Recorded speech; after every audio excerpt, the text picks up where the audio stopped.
কালকেই দেখলাম আমাদের একজন বক্তা দিনী ভাই কিষানগঞ্জের কাছে বয়ান করছিল, তো সে মেলা হারাম বলেছে। স্টেজে যে সভাপতি আছে সে বলছে মেলা হারাম নয়। আমি ই কোথাকার কাঠ মৌলবি, ওগুলো কাঠ মৌলবি আমার কাছে বলছে মেলা হারাম নয়। ইব্রাহিম নবীর যেটা মেলা করেছিল এটা মূর্তি পুজোর মেলা ছিল। আমি খালি চিন্তা করছি এই মৌলবি পর্দা সম্পর্কে জানে না, এই মৌলবির পর্দা সম্পর্কে জ্ঞান নেই, না এ কোরআন পড়েছে না হাদিস পড়েছে। বক্তাকে বলছে মেলা জায়েজ, ভিডিও ভাইরাল হয়েছে। অবাক লাগলো। সেই মৌলবিকে বলবো তুমি উইথড্র করো, তুমি মেলাকে হালাল বলেছো, তোমার শ্বাস নালীটা উকুড়ে দিবে ফেরেশতারা কবরে। তুমি রেডি থাকো, কবরে যাও। তোমার মতো কত মৌলবি গেল আর এলো, সভাপতি করে দিয়েছে, তুমি হালাল করে দিলে। ওই রকমই মুর্শিদাবাদে আপনারা মোবাইলে দেখেছেন আমার সাথে ঝামেলা হয়েছে, ওইখানে ওই রকমই একটা কাঠ মৌলবি সভাপতি ছিল।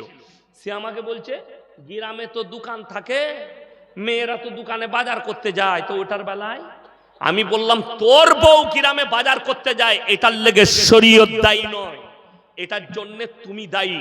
আর যে মৌলবি বাধা দিয়েছে মেলা জায়েজ আছে বলছে, এ জানেই না যার বিটি বালিকা মেয়ে বালিকা বউ যার স্ত্রী বাজারে বেপর্দা ভাবে ঘুরবে তাকে দাইয়ুস বলা হয়েছে। আর দাইয়ুস জান্নাতে যাবে না যদি কাবা ঘরে নামাজ পড়ে, আর তার বিবি বিটি বোন যদি বেপর্দা করে ঘুরে জান্নাতের খুশবু পাবে না। সে লেখে লাও, আমি যদি মিথ্যা বলি কোন মৌলবি বলে দেখ আপনি ভুল বলছেন, যার বিবি বেপর্দা পরে ঘুরলেও সে জান্নাতে যাবে, সে দাইয়ুস নয়। চ্যালেঞ্জ দিলাম, আমার পাল্লাই পড়ে গেলে ও বুঝতে পারত।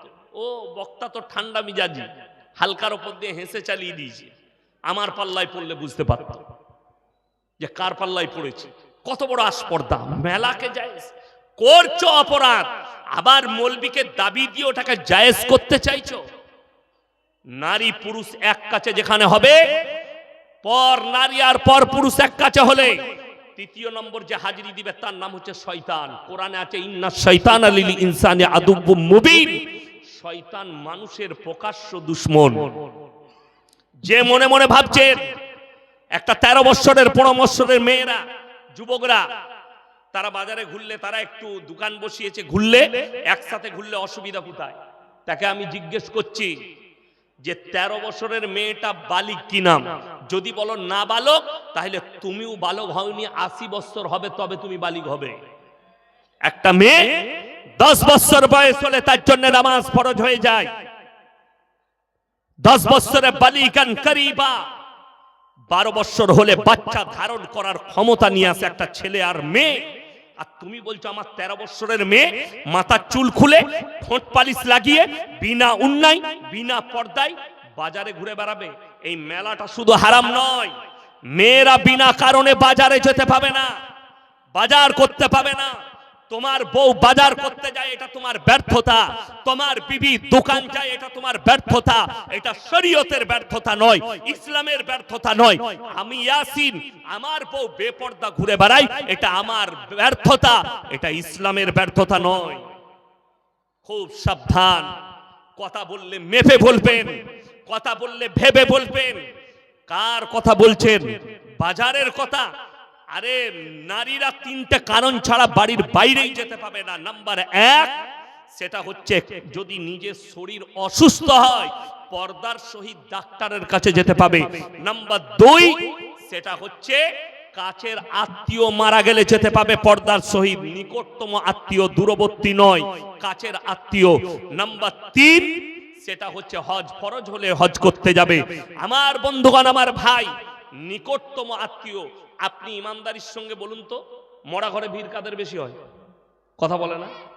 মেয়েদের, মহিলাদের। তাহলে ওই ব্যর্থতাটা আমাদের, কোরআন হাদিসের ব্যর্থতা নয়, ইসলামী শরিয়ার ব্যর্থতা নয়, আপনার আমার ব্যর্থতা। আমার ভাই, আমি যেটা আপনাদেরকে বুঝাচ্ছিলাম, একটা মুসলমান যদি জানে এটা হারাম, সেটা তো মুসলমানের জন্য আর শোভনীয় নয় সে কাজটা করা।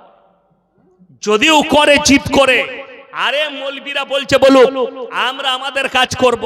মৌলবীরা বলতেই থাকবে আমি কেন ছাড়বো, আমি আমার গাঁজা বিক্রি করব, আমি আমার মদ বিক্রি করব, আমি আমার গাঁজা বিক্রি করব, আমি সুদ খেয়েই যাব। এ মৌলবীরা যা বলছে বলুক, এই মৌলবীদের বলা কাজ বলবে, আমরা আমাদের কাজ করব। আমি ইমানদারির সঙ্গে বলছি, তুমি যদি এই জিদ করে সুদ খেয়ে যাও, আর যদি এটা প্রকাশ পেয়ে যায়, যে লোক জেনে বুঝে হারাম জানার পরে সুদ খেলো, সে যেন আল্লাহর সঙ্গে যুদ্ধ ঘোষণা করলো। যে লোক আল্লাহর সঙ্গে যুদ্ধ ঘোষণা করলো, এই লোক আর মুমিন থাকতে পারে বাবা? থাকতে পারে না। তাইলে আমাদের দেশে জানেন লোক কেন ছাড়তে চাই না? দুটো কারণে। এক হচ্ছে জলসায় আদায় হয় না হয় না? আমার আগে বাবাজি চাইছিলেন, আপনারা দিলেন মাদ্রাসার জন্যে। আর অনেক বক্তা আমাদের সুর করে আদায় করে না। এখন মসজিদের জলসা, মাদ্রাসার জলসা। আমি বর্ধমান জেলার মানুষ, আমি আপনাদিকে সবাইকে চিনি না, আমাকে কিন্তু সবাই চিনেন, মোবাইলে দেখেছেন। দুঃখের বিষয়, একজন লটারিওয়ালা কিংবা একজন সুদখোর এসে আমার হাতে 2000 টাকা দিল। এখন আমি কি করলাম? আহারে বান্দারে গোদাই বসেছিল, আর ছিল কি না ছিল, 2000 দিল, দিয়ে তাকে জান্নাতে ভরে দিলাম। সুদখোর দেখলে আল্লাহ, এরকম যদি 5টা মাদ্রাসায় দিই, তা 5টা জান্নাত তো মৌলবীরাই ভরে দিবে আমাকে, সে আর সুদ ছাড়বে? দ্বিতীয় নম্বর, আপনারা মৌলবীকে দায়ী করছেন, মাদ্রাসাওয়ালাকে দায়ী করছেন। আমি চ্যালেঞ্জ ছুড়ে বললাম, সুদ কালকে বন্ধ হয়ে যাবে, গাঁজা ব্যবসা কালকে বন্ধ হয়ে যাবে, জিনা কালকে বন্ধ হয়ে যাবে, পরকিয়া কালকে বন্ধ হবে, আপনার লটারি কালকে বন্ধ হবে, চুরি কালকে বন্ধ হয়ে যাবে। জানেন কি করে? মসজিদের সেক্রেটারি মেম্বারে দাঁড়িয়ে যদি বলে, গ্রামের যে মানুষ প্রকাশ্যে সুদ খাবে, তার সঙ্গে মসজিদের আমাদের সমাজের কোনো সম্পর্ক থাকবে না। না সে ইমামকে খাবার দেবে, না তার চাঁদা পয়সা মসজিদে নেওয়া হবে। সেই লোক বাধ্য হবে কালকেই, তাকে যখন বয়কট করবেন হারাম কাজ করার জন্য, সে সুদ ছাড়তে বাধ্য হবে।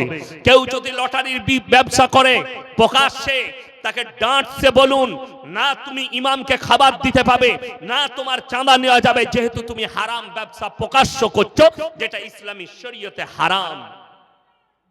কিন্তু আমরা পারি না। পারি?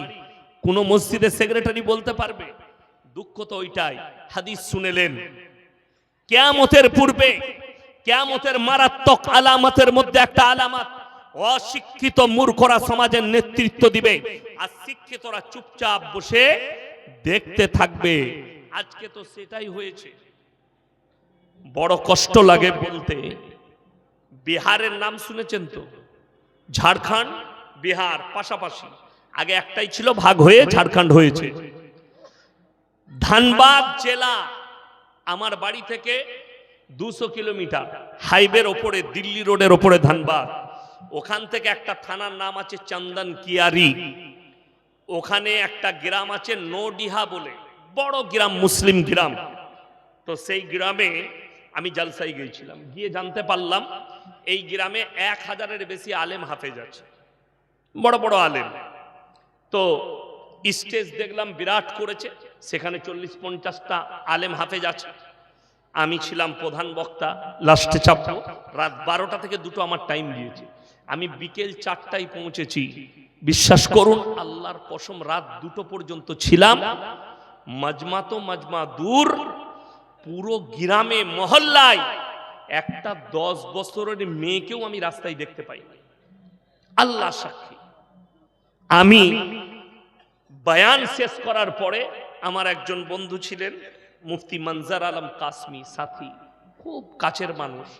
আমি বললাম, ভাই आपके गांव के महल इतना अच्छा क्यों है? कोई बच्चा लड़की भी मुझे नहीं दिखी, क्या बात है? তো উনি কি বললেন জানেন? আমাদের গ্রামের যারা নেতৃত্ব দেয় তারা হচ্ছে আলেমরা, পরিবেশের নেতৃত্ব দেয় আলেম উলামা, মসজিদের ইমাম, তারা নেতৃত্ব দেয়।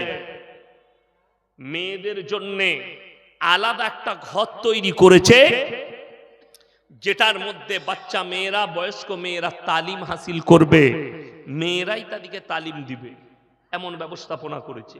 মেয়েদের নামাজের জায়গা আলাদা। এত সুন্দর পরিবেশ আমি পশ্চিম বাংলায় দেখিনি কোন জায়গায়। অবাক হলাম। তাহলে আমি বুঝতে পারলাম যে আমাদের পরিবেশ খারাপ কেন। আমাদের সমাজ কখনোই একটা মৌলবীকে নেতা বলে মেনে নিবে না। মানবে? ইয়াসিন যদি বলে শোনো গ্রামটা আমি পরিচালনা করব, এরা জানে মৌলবীকে যদি পরিচালনা করতে দিস সুদ বন্ধ হবে, মদ ব্যবসা বন্ধ হবে, গাঁজা ব্যবসা বন্ধ হবে, নেশা বন্ধ হবে। হবে না? হবে না? সবাই জানে। অর্থাৎ এদিকে নেতৃত্ব দেওয়া যাবে না। নেতৃত্ব দিবে কে? মদখোর, গাঁজাখোর, গুটকাখোর, জিনাখোর বললে একে নেতৃত্ব দিতে দে। তাহলে সমাজের উন্নতি হবে না অবনতি হবে? আপনারা আপনাদের বিবেককে জিজ্ঞেস করুন। কিয়ামতের আলামত এইটাই।